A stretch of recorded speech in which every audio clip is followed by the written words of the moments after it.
You can see. So this is a little American alligator. It's not a crocodile. Okay, here we go. Here's a couple more. In fact, one of them just flew.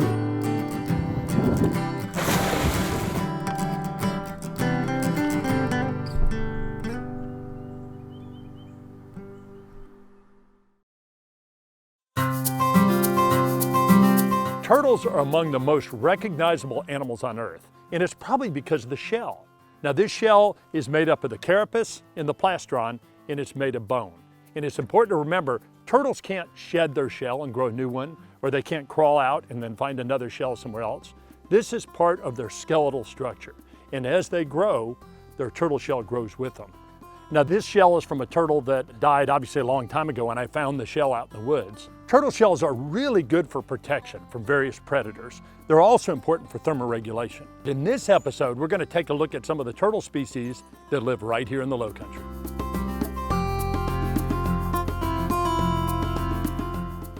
Since most of our turtles live in the water, we have a variety of aquatic traps to choose from. So what we're going to do is set some of these, but I wanted to show you how these work.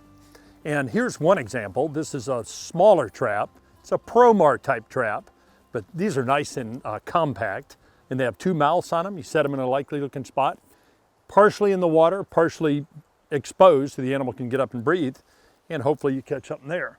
Here's another neat one. This is a modified fish trap actually, and this is better for slightly bigger turtles. And then we have the big one. And this is a big turtle trap, really well suited for bigger turtles. And you notice there's a sort of a funnel on one end, and then there's a way that you can open it up and get the turtle out on the other side.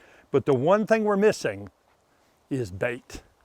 And for bait, sardines are about as good as it gets. You know, they ran out of regular sardines, and so we ended up having to get some with green chilies.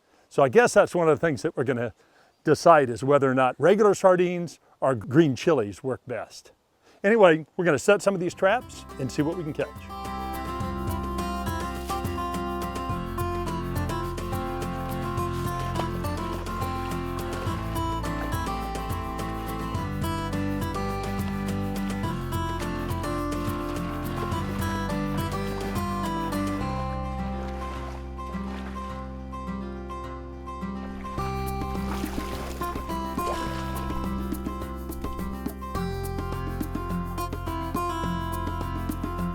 Boy, look at that duckweed here. This, whoa, well, that was, the bank is pretty steep here. You can see the duckweed here. This is really, really thick, but turtles love this stuff. Turtles will feed on it. And of course, it's good to hide in as well. Little salamander larva there. Anyway, let's see what's in this trap. Feel something. Nothing, there's a crayfish right here. So we know one of the things these turtles are eating is crayfish, and turtles love crayfish. But let's go check another trap, see if there's something in that one.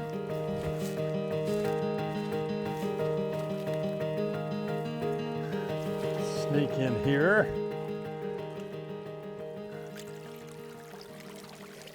Oh, big slider turtle it looks like.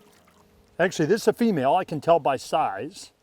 Oh, whoa, there's two of them in here. All right, I'm gonna see if I can pull this up on land. It's kind of heavy. Okay, so we have two slider turtles here. And right off the bat, we have a male. And the way I know that is look how long the claws are. So males have really long nails. This one especially. And also they're a little bit smaller. They don't get as big as females. Let's look at a female.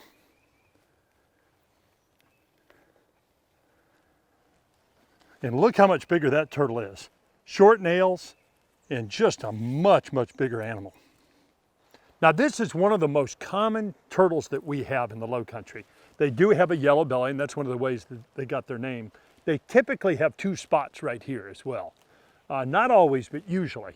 And if you see a turtle sitting on a log or sliding down the bank in the Lowcountry, there is a good chance it's a yellow-bellied slider.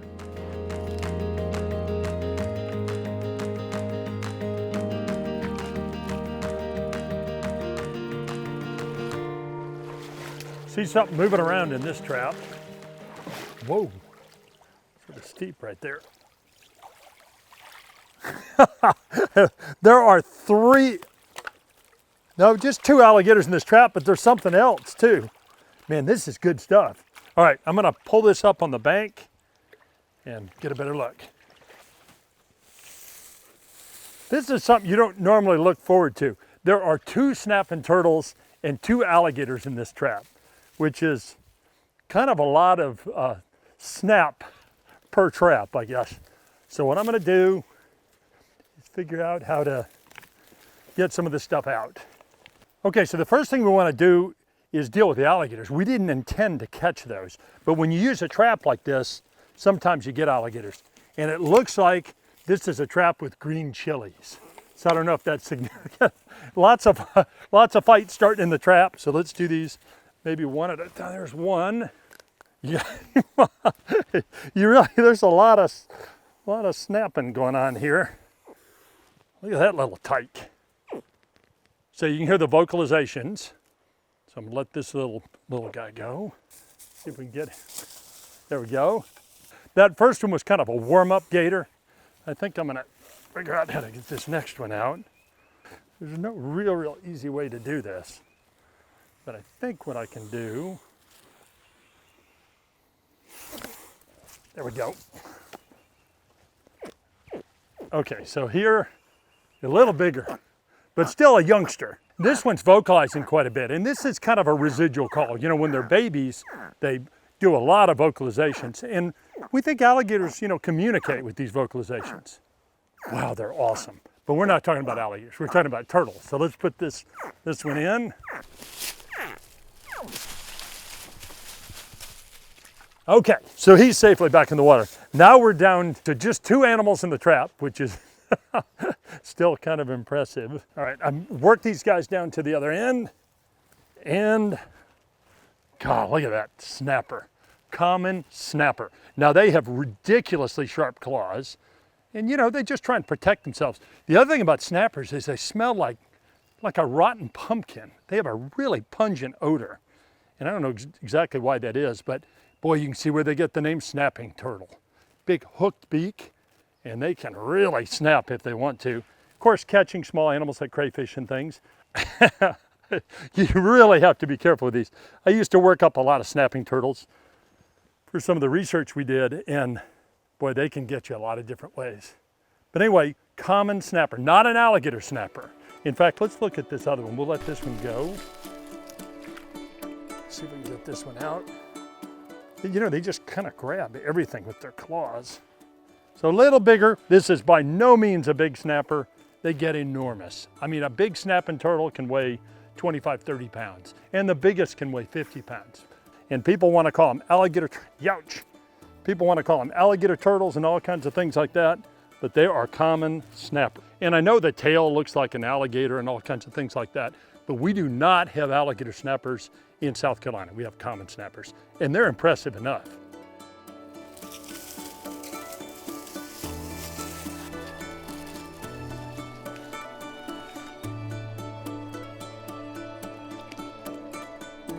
Man, look at this lizard's tail. I mean, this is really thick in here. I'm working my way over to this little ditch, and it's certainly low and wet here, but I don't think I've ever seen so much lizard's tail in one place.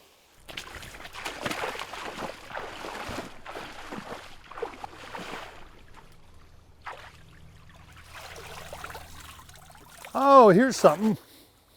This is a really small species. And look at this neat little turtle. So this is a mud turtle. This is an eastern mud turtle. And this is one called Kinosternum subrubrum. And it's neat because it has little hinges. And if you look at it, there's a hinge here and a hinge here. And this turtle can close up almost like a box turtle. And that protects them when they're on land, mostly, from predators. This is as big as this species gets.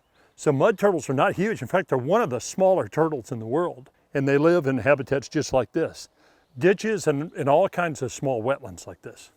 Now glancing at this, I can tell it's a little female. And I'm going by how small the tail is. Males have a much bigger tail. And this is a species that lays just a couple eggs at a time. And 2 very small eggs, and they hatch into little mini mud turtles that have bright red bellies. I mean, they're really cute little guys. They're only about this big, about as big as a dime. And of course, it may take them many years to reach adult size like this.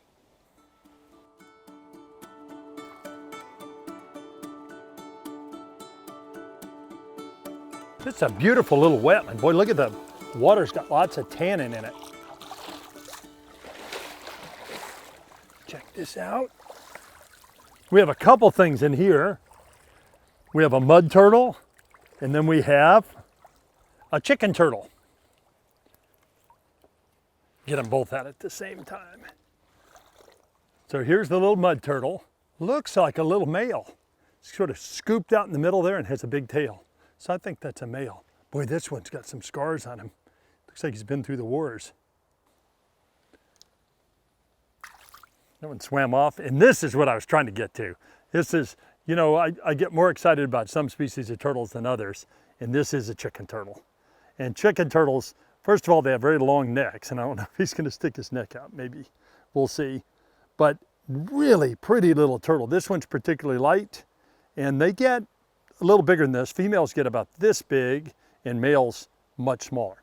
Now, they get the name chicken turtle. Some people say it's because they have long necks, but probably the real reason is because a lot of people ate these at one point. During the Depression, this was a turtle that was pretty easy to catch and apparently tasted pretty good, maybe tasted a little bit like chicken. Anyway, really, really interesting turtle for a bunch of reasons.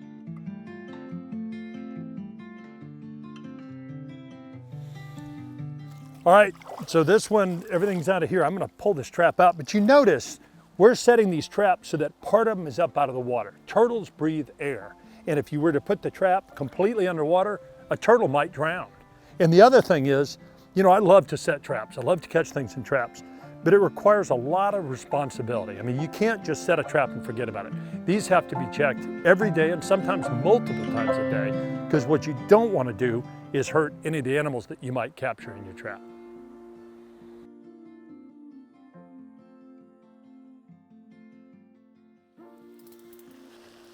You know, even a garden pond like this can have a lot of turtles in it. So I set some traps in here to see what's swimming around. Looks like some more slider turtles.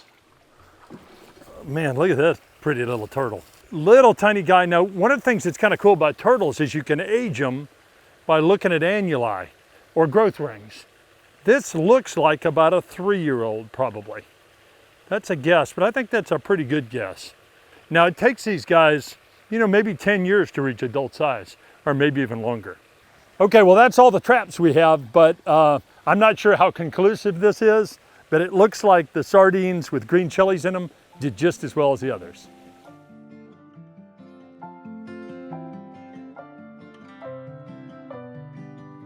All right, if you look right over my shoulder, there's a turtle that's walking down this ditch.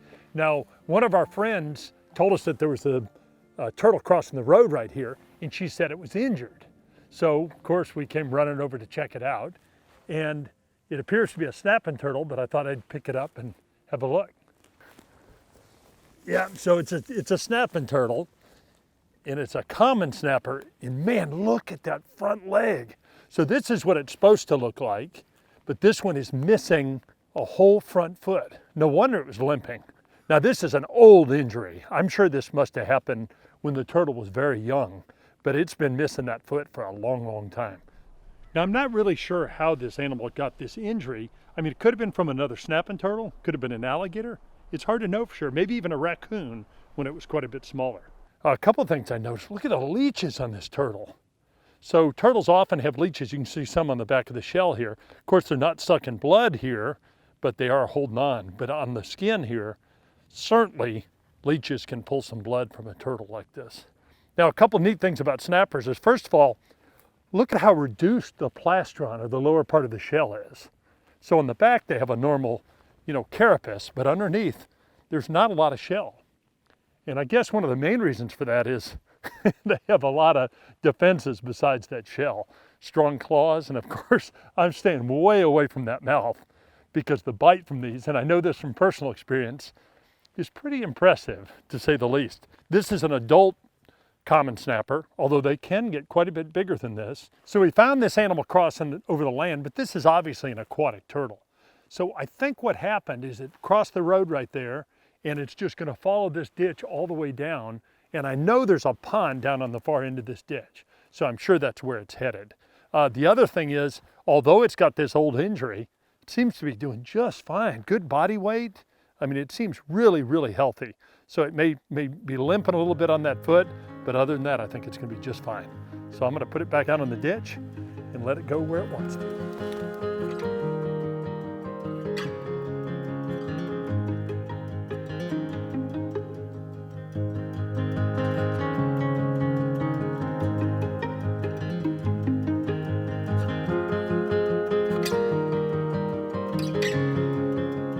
By the time our turtles reach adult size, they're pretty well protected from natural predators. But that doesn't mean they don't face hazards. Hazards from humans. But it's a good thing that we have people like Andrew Gross. Andrew is the state herpetologist for the Department of Natural Resources in South Carolina, and he's looking at some ways to protect our turtles. Andrew, thanks for joining us today. Happy to be here, Tony, and talk a little bit about some of the native turtle species we have here. And we're in a pretty good place for turtles, aren't we? Absolutely. We got wetlands on both sides of us here, and just excited to talk about some of these species. And I hear some pig frogs and green frogs and all kinds of stuff. Yep, it's a great habitat. So you brought some turtles for us to look at. Yeah, we have a few turtles here that are, some that may be well known to some people and maybe not so much for others. Let's start with this Diamondback terrapin. Boy, they are beautiful turtles. They sure are, and a lot of people don't realize that they even exist in the state. They are the only amided turtle that we have that's strictly estuarine. Just means if there's Spartina and pluff mud, you can probably find them there. You got sloshed with yeah, turtle. just a little bit, but that's all right. And they're just gorgeous. But really, as they reach adult size, maybe a little bit bigger than this for females, a little smaller for males, they don't really have too many natural predators. Occasional raccoons might impact the adults, but really their biggest threat is drowning in crab traps, and then also when females go to nest, crossing roads, and sometimes being hit by cars there. So this species is pretty resilient in the marsh ecosystem, eating crabs and snails, so a lot of food for them to eat, but unfortunately they are impacted by us humans. But this is one we can do something about, because you can put turtle excluder devices on your crab trap, right? There are different studies being done and looking at some of these excluders, and so you can still catch crabs but keep some of these turtles out and help protect them. Yeah, I think it's arguably one of the most beautiful turtles in the world. I would agree. And they're wonderful to see. Okay, what else do you have? All right, so next we have a spotted turtle. This is another one, very secretive turtle, beautiful spot pattern. This one also deals with threats from, crossing roads. All of these turtles, when females move to lay eggs on land, they're impacted by vehicles. These guys also are heavily sought after for the pet trade, both domestically here in the U.S., but also overseas. And part of it is they stay small, right? That's right. I mean, this is an adult-sized turtle. This is a male, and they get maybe a little bit bigger than this, but they can vary in their spot pattern. You can see how beautiful this particular one is. They have this beautiful orange underneath. And again, very secretive, living in some of our wetland systems here in South Carolina. So a lot of people don't really get to see them unless they find them crossing roads. One of the things I love about these guys is that spotted pattern that looks so bold in our hands. That's right. If you put it in duckweed and dappled sunlight, yeah, it's very cryptic. With a lot of our native species, it seems, you pick them up, you see these beautiful oranges and maybe even yellow and reds, but again, you put it down and it's completely camouflaged in the habitat that it lives in.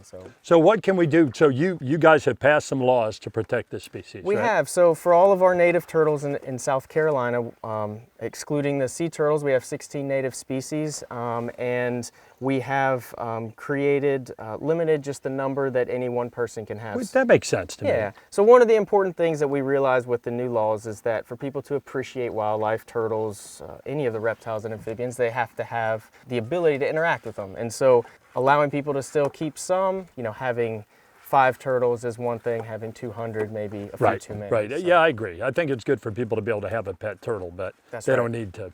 And the main thing is people don't need to collect all these turtles and then sell them or ship them to other parts of the world. And for turtles to persist in the wild, you know, their strategy is to have a very successful adult population that lives a long time and survives from year to year. So when you're removing, you know, even 50 adult turtles from a population, you're talking about local extirpations, and you know, that's something that's just not And that'd be a sustainable. real shame. It really be, would. yeah. Okay, let's see what else we have. Okay. Put this one.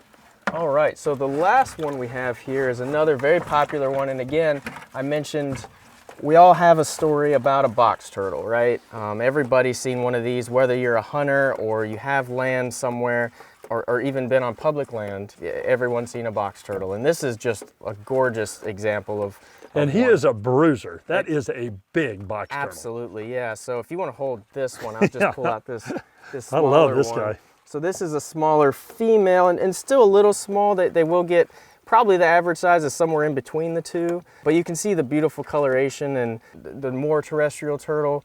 And again, people see them crossing roads during the summer. And one of the things I think is important, Andrew, is people have a tendency to see a turtle crossing the road, and I love for people to help them across the road to where they're going, but I don't like to see people scoop them up and then put them in the car and then take them miles away, because that's going to have some bad effects on them. Right, and I think what, you know, if you think of it as, you know, the city or town that you live in, you know how to get to the restaurants and the gas station or wherever you need to go. That is an alligator bellowing right behind us. Wow, we weren't expecting that. So there are alligators on both sides of us, and that was obviously a male that's bellowing, letting the females and other males know where they are. That's right, that's exactly right. So the alligator quit bellowing, so we're back to turtles, I guess. Yeah. But that was pretty cool. That was very cool, yeah. So, you know, if you see one on the road, help it across the road if it's safe to do so, you know, in the way that it's moving. But if you pick them up and take them to a new place, they may not know where they are, and it might be hard for them to find food. Yeah, and that, I always like to say, that turtle has plans. It's headed across the road in that direction. There's food there. There's maybe a mate there. So that's right. So they're going there for a reason. And I know people think they're helping, but really your best bet is help it across the road in the direction it's going, and then just that's right. You know, leave it where it is. And for things like box turtles, you know, cars are probably one of the biggest, you know, it takes them a while to get across a roadway, especially with the bigger roads we have, more traffic we have. You know, it's a big problem for their populations. So Andrew, I appreciate you talking turtles with us. Absolutely. And more importantly, I appreciate the work you're doing to protect our native turtle species. Well, we're doing what we can and make sure that they're around for a long time. Pretty much any freshwater body of water, any pond or lake around here is going to have its share of turtles. I've seen a couple species in here that I want to show you. Here's one right here. And this is a little guy, a little baby yellow-bellied slider. So one of the things you forget about turtles is how small they are when they first hatch out. So this one looks like this is this year's turtle for sure. Now, it may take it 10 years to reach adult size, but man, when they're little like this, they're really vulnerable. And this green and yellow coloration probably helps them to blend in really well with aquatic vegetation and the bottom of the pond, and it probably even dappled sunlight. So when they're this size, they pretty much have to hide for like 2 or 3 years. And that way, eventually they're big enough where they don't get eaten by a variety of predators, wading birds, alligators, and things like that.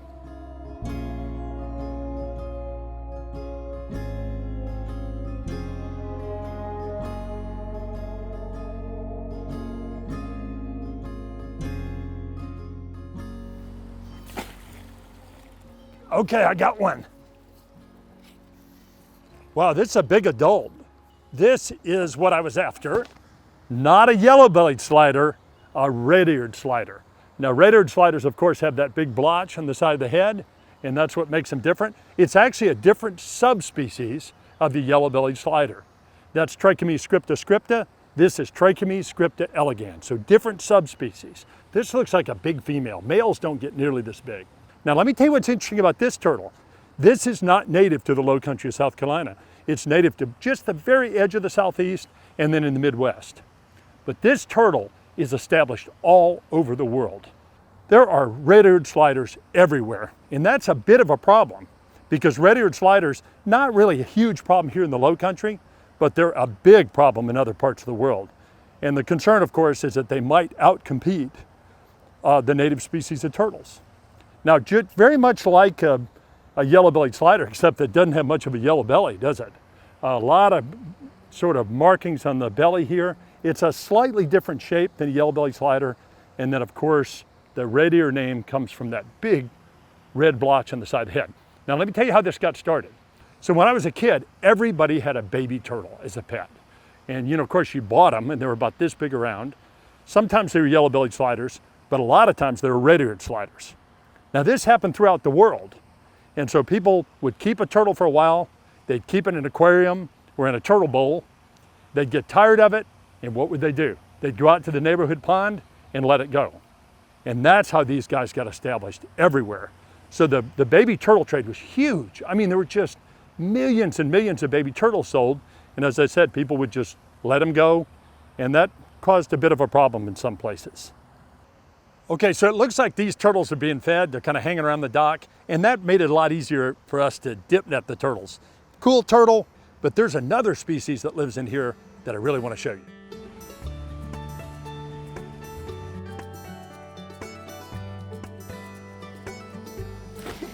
Oh, good, got him. So this is what I've been after. Whoa, these are much more athletic than other turtles. Okay, so this is a softshell turtle.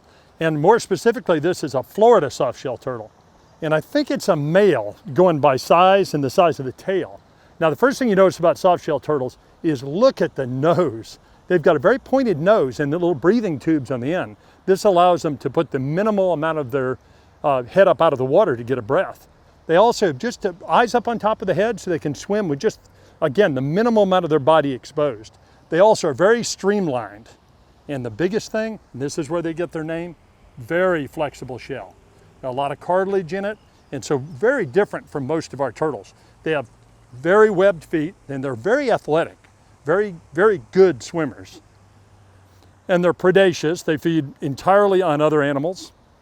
They'll eat things like crayfish and aquatic insects and even fish.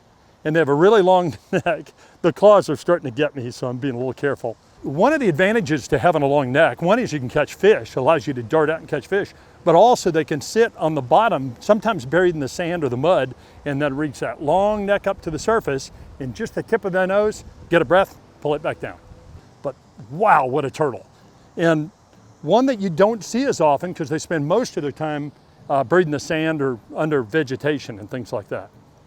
So this is a species that you can tell by looking at it. It lives its entire life in the water. I mean, in fact, they're pretty awkward on land. And the only time you see them on land is if you see a female come up to lay eggs. Now again, this is a male, I can tell by size. Females get this big. I mean, they're spectacular animals.